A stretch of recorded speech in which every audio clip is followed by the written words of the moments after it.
ഇമ്രാൻഖാൻ അനുകൂലികളുടെ പ്രതിഷേധം ഇന്ന് റാവൽപിണ്ടിയിൽ നടക്കാനിരിക്കെ കനത്ത ജാഗ്രതയോടെ പാകിസ്ഥാൻ.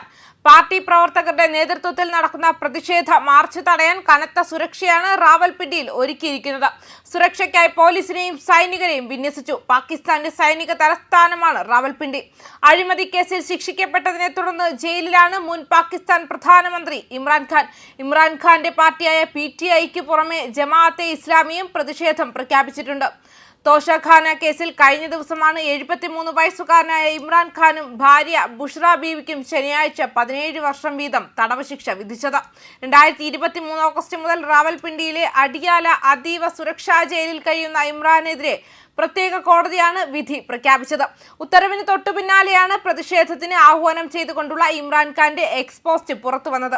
അതേസമയം 2025 ഡിസംബർ 20 പാകിസ്ഥാൻ രാഷ്ട്രീയത്തിൽ വലിയ ചലനങ്ങൾ സൃഷ്ടിച്ചുകൊണ്ടാണ് മുൻ പ്രധാനമന്ത്രി ഇമ്രാൻഖാനും ഭാര്യ ബുഷ്ര ബീവിക്കും 17 വർഷം വീതം തടവ് ശിക്ഷ വിധിച്ചുകൊണ്ടുള്ള പ്രത്യേക കോടതി വിധി പുറത്തു വന്നത്. തോഷഖാന 2 അഴിമതി കേസിലാണ് ഈ കടുത്ത നടപടി. റാവൽപിണ്ടിയിലെ അതീവ സുരക്ഷാ ജയിലായ അഡിയാല ജയിലിനുള്ളിൽ വെച്ച് നടന്ന വിചാരണയ്ക്കൊടുവിൽ സ്പെഷ്യൽ ജഡ്ജി ഷാറൂഖ് അർജുമന്താണ് വിധി പ്രസ്താവിച്ചത്. ഈ വിധിയിലൂടെ ഖാന്റെയും ഭാര്യയുടെയും ശിക്ഷാ കാലാവധി വർദ്ധിക്കുക മാത്രമല്ല, പാകിസ്ഥാന്റെ രാഷ്ട്രീയ ഭാവിയെക്കുറിച്ചുള്ള ആശങ്കകൾ കൂടുതൽ ശക്തമാവുകയും ചെയ്തിരിക്കുകയാണ്. ഈ കേസിന്റെ അടിസ്ഥാനം 2021 സൗദി കിരീടാവകാശി മുഹമ്മദ് ബിൻ സൽമാൻ ഇമ്രാൻഖാൻ സമ്മാനിച്ച വിലപിടിപ്പുള്ള ഒരു ബൾഗാരി ആഭരണ സെറ്റാണ്.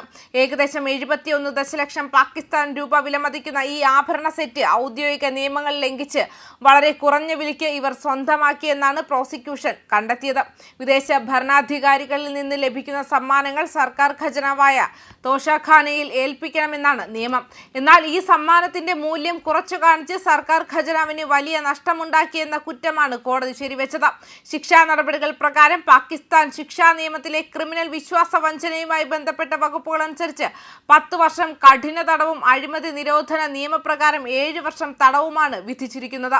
ശിക്ഷാ കാലാവധിക്ക് പുറമെ ഇരുവരും 16.4 ദശലക്ഷം പാകിസ്ഥാൻ രൂപ പിഴയായും ഒടുക്കണം. നിലവിൽ മറ്റൊരു അഴിമതി കേസിൽ 14 വർഷം ശിക്ഷ അനുഭവിച്ചു വരുന്ന ഖാന് ആ കാലാവധി കഴിഞ്ഞാലുടൻ പുതിയ 17 വർഷത്തെ തടവ് ശിക്ഷ ആരംഭിക്കുമെന്ന് സർക്കാർ വ്യക്തമാക്കിയിട്ടുണ്ട്.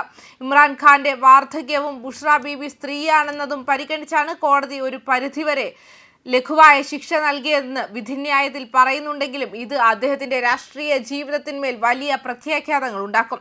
ഈ വിധിയെ നീതിയുടെ കൊലപാതകമെന്നാണ് ഇമ്രാൻഖാന്റെ പാർട്ടിയായ പാകിസ്ഥാൻ തെഹ്രീക്ക് ഇൻസാഫ് വിശേഷിപ്പിച്ചത്.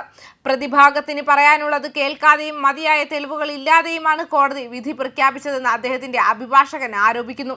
രാഷ്ട്രീയമായി ഖാനെ അടിച്ചമർത്താൻ സൈന്യവും നിലവിലെ ഭരണകൂടവും ചേർന്ന് നടത്തുന്ന നീക്കമാണിതെന്നാണ് അനുയായികളുടെ പക്ഷം.